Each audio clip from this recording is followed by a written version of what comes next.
Welcome to the OkayishAF podcast. That's not the title.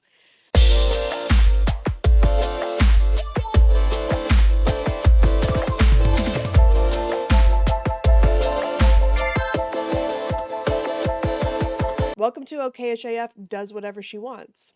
I'm OkayishAF, and I'm gonna do whatever I want. Y'all, Patricia Rutledge died. Non-British people might not know who that is. Patricia Rutledge was a British actor, an English actor. She's most famous for playing Hyacinth Bouquet on the British TV show Keeping Up Appearances, which I loved. When all of the kids were watching cartoons, I was watching British comedies, and Hyacinth Bouquet was like was my grandmother. My grandmother was so much about, on my mom's side, keeping up with the Joneses and having the life that she thought she deserved, um, while sacrificing her relationships with everyone around her. The difference is that Patricia Rutledge was funny. Um, she was a great actress. Um, my grandmother, conversely, was just a racist piece of shit. That's all. That's the difference. I was really bummed out. I don't really get sad about celebrities. They don't, like, actively divorcing myself from celebrity culture has been one of the best things that I've ever done for myself. So my life is not affected too much by the death of celebrities. But this was I felt like part of my childhood is now gone. And it was really sad. It was really sad. Speaking of divorcing ourselves from celebrities, let's talk about Taylor Swift's new album. So, Taylor Swift's new album, The Life of a Showgirl, dropped. And it's not good. It's not. Like, there are lots of opinions on Taylor Swift, right? There are lots of people who have never liked anything she's ever done. I'm not one of those people. I loved up until 1989. 1989 I could listen to all the time. I loved that album. Midnights I also loved. A lot of the other stuff in between, I always felt like Taylor Swift wrote music for women who were way younger than me. Way younger than her. She's only 5 years younger than me. She's 35, I'm 40. And it always just felt very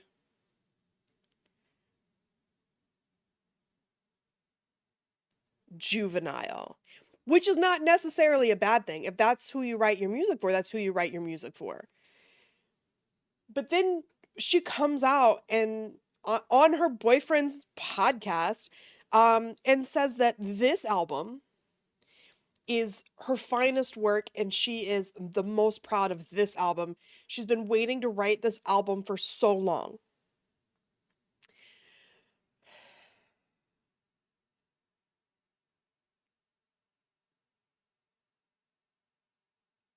The first thing I'll say is that scroll through a Taylor Swift hashtag or mention on any social media platform, and you're going to see very smart people, very educated people, um, making the connection between almost every single Taylor Swift song on the album and other pop songs that sound exactly like them. There's even a couple of children's songs that her songs sound exactly like, right? And I don't know if that was done on purpose, but I know that a lot of them did not have writing credits, including Demi Lovato, the Jonas Brothers, Sophia the First. That was wild. So it just feels like I made a TikTok video saying that Taylor Swift's new album is made for literal children and women, middle-aged white women specifically, who are still in their Facebook high school drama groups. I stand by that. There might be some anomalies, but I stand by that. And there's a few different responses that I'm getting. One of them is like women telling me how old they are and telling me they don't have a Facebook and that they like the album. Like, babe, good for you. Good for you. Another one is this album is a bop. We just want to have fun. I just like pop music. If you like pop music, then how come you don't hear the copycatting of all the other pop artists on this album? How come you don't how come you don't hear that? And then the other one is, it doesn't have to be that serious. We just want to listen to music and have fun. Okay, that's fair. That explains why you would like a mediocre album. However, you cannot ignore in this day and age where we've got ICE grabbing people off the street and out of their homes and sending them to concentration camps, you cannot ignore a song like Cancelled, where she says she likes all of her friends canceled and all of her friends are Republicans. All of her friends are Republicans who support this shit. Like, what? Also, there's some women who are like, no, this album is actually made for people who have matured and find themselves in happy relationships. First of all, those two things aren't mutually exclusive. You don't find a happy relationship when you've matured, and you don't mature when you found a happy relationship. That shit doesn't matter, right? I would argue, as a person who's gone through a lot of trauma and has come out the other side of it, that if you have matured, you don't punch down on other women. Let me give you an example. Charlie XCX wrote a song called Sympathy is a Knife. And it was when she was dating someone from the 1975 and Taylor Swift is dating someone from the 1975. And the Sympathy is a Knife is about how Taylor Swift made Charlie feel inadequate as a pop star, as a woman, as someone in that space. She was being vulnerable and talking about it. Taylor Swift writes, actually romantic, which is low-key super homophobic, as a way to make Charlie feel bad for the things she allegedly did or that she heard Charlie did. Do you think a mature woman, a 35-year-old woman who's mature, wouldn't just call up her peer and say, hey, this felt gross. Did this happen? And if so, is there something that I did to cause that? I feel like a mature woman who is happy in her relationship also wouldn't write something like Opalite, where she talks about Travis's exes in the second verse, who are mainly black women, and say you couldn't understand it, why you felt alone, you were in it for real, and she was on her phone, and you were just a pose. Insinuating that his girlfriends have been using him. Okay. And then she says, or she writes, and don't we try to love love? We give it all we got. You finally left the table. And what a simple thought. You're starving until you're not. What was he starving for? And what table did he leave? For me, a happy woman in a happy relationship who has matured stops writing petty ass shit like that.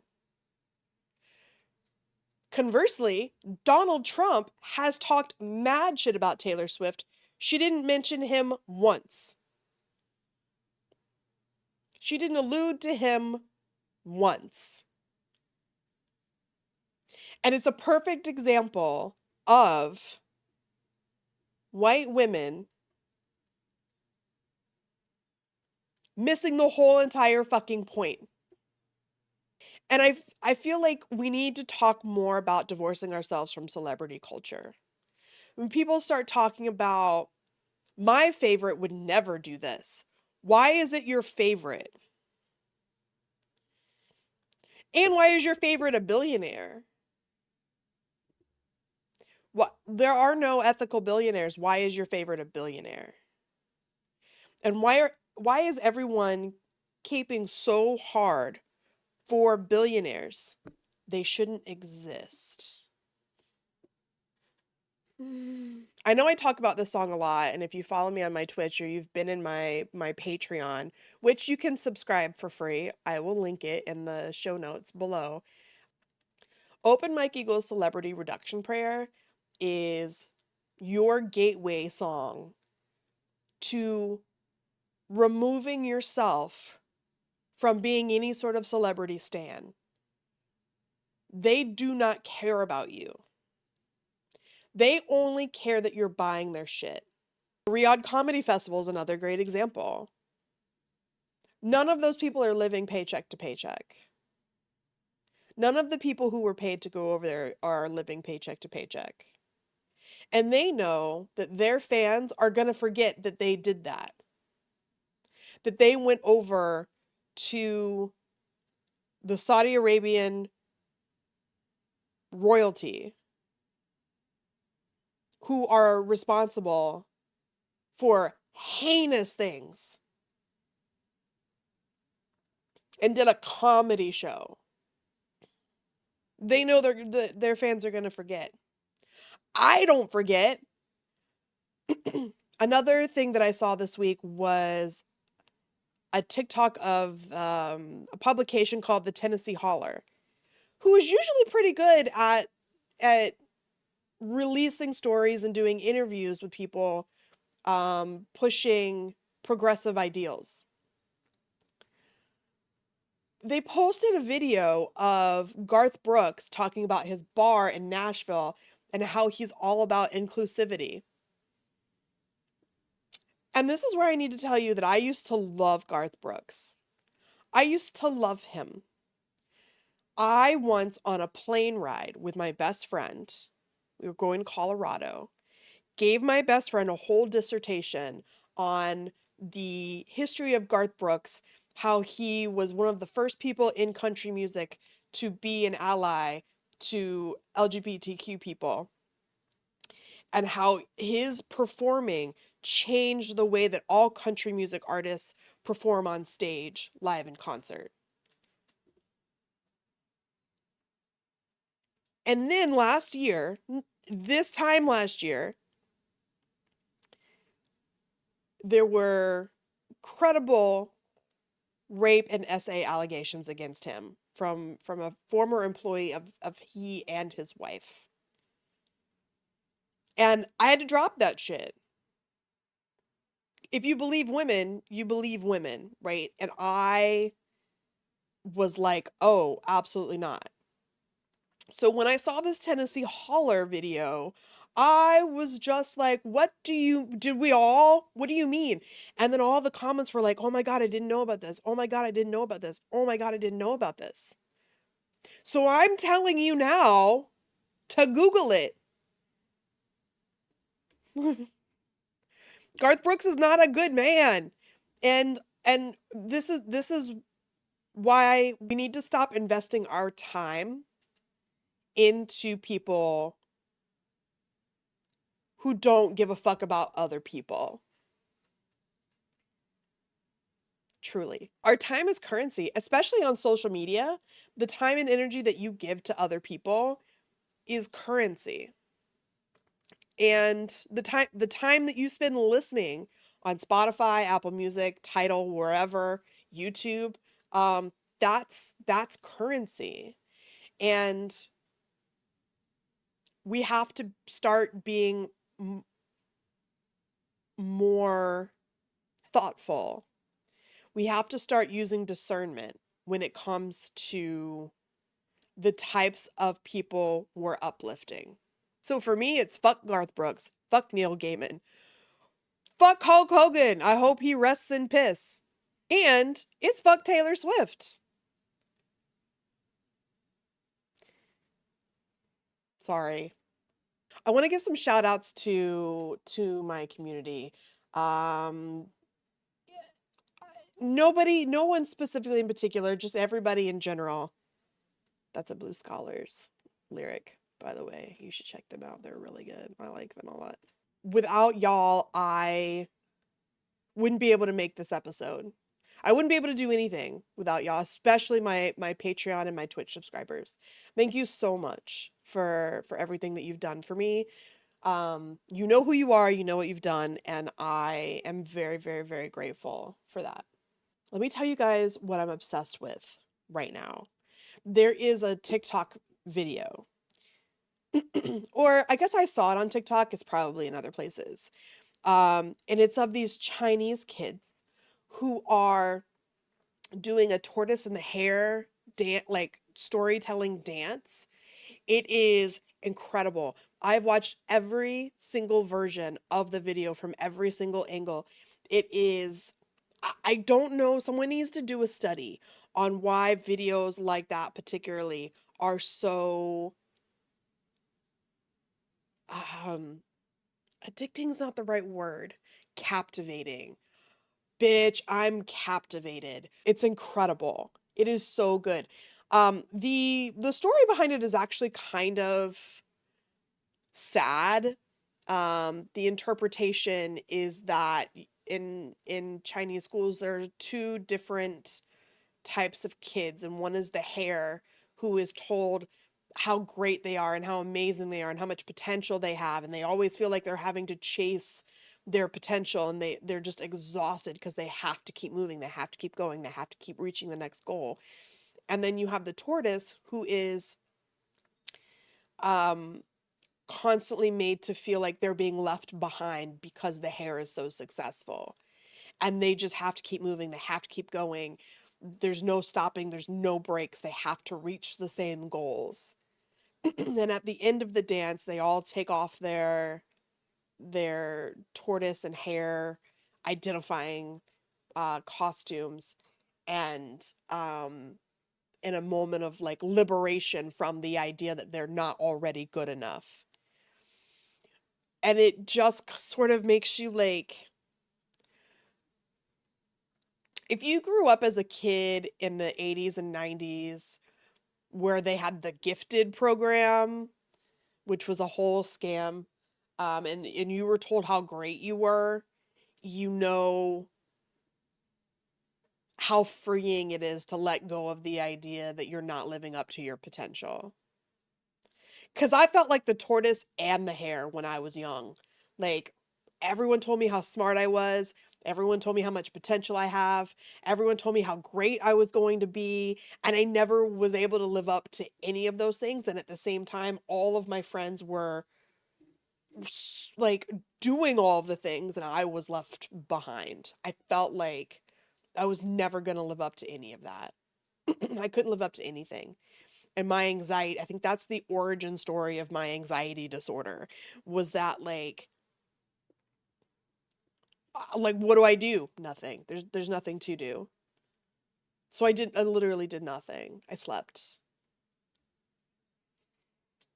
I slept. The other thing that has been on my mind is synthwave for Palestine.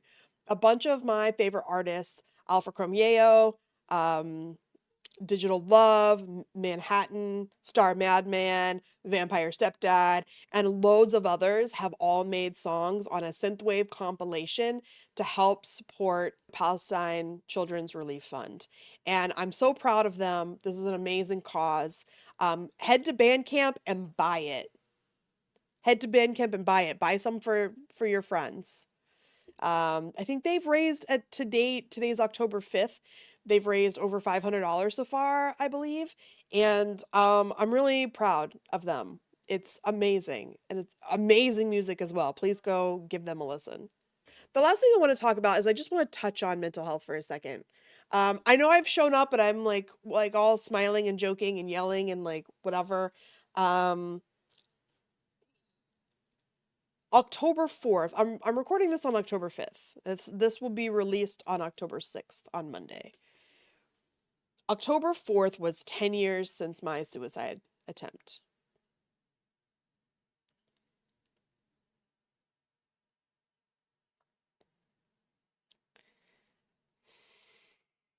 It's been 10 years. It has been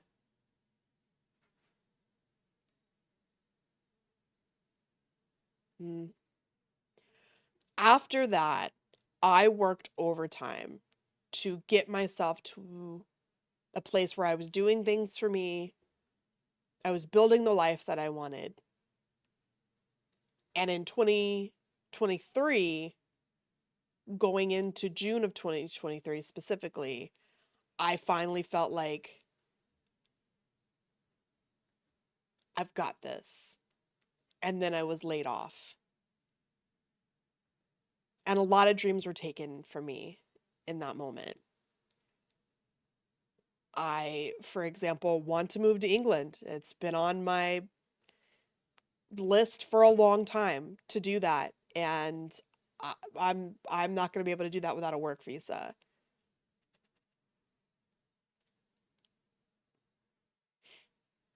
Being financially independent, I'm not going to be able to do that for I don't know how long now.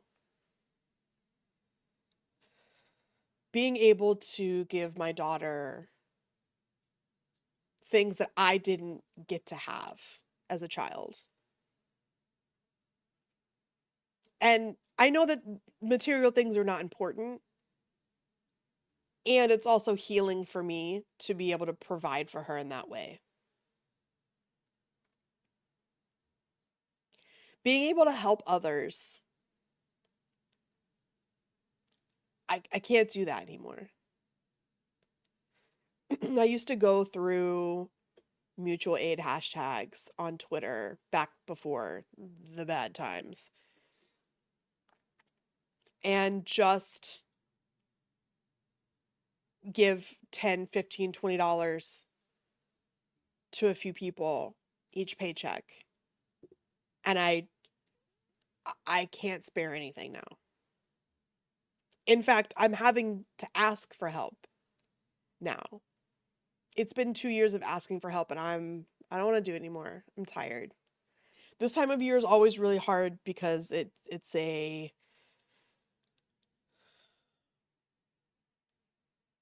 just a lot of feelings that come up, but this year is especially difficult because I feel like I'm in a worse position now than I was when the event happened. And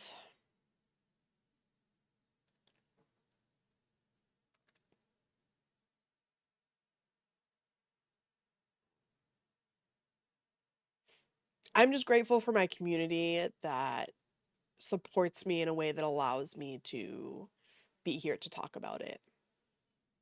And I also want to say that mutual aid is suicide prevention. Sharing suicide hotline numbers is fine. Being there for people is great. Mutual aid in the form of groceries, um, direct giving,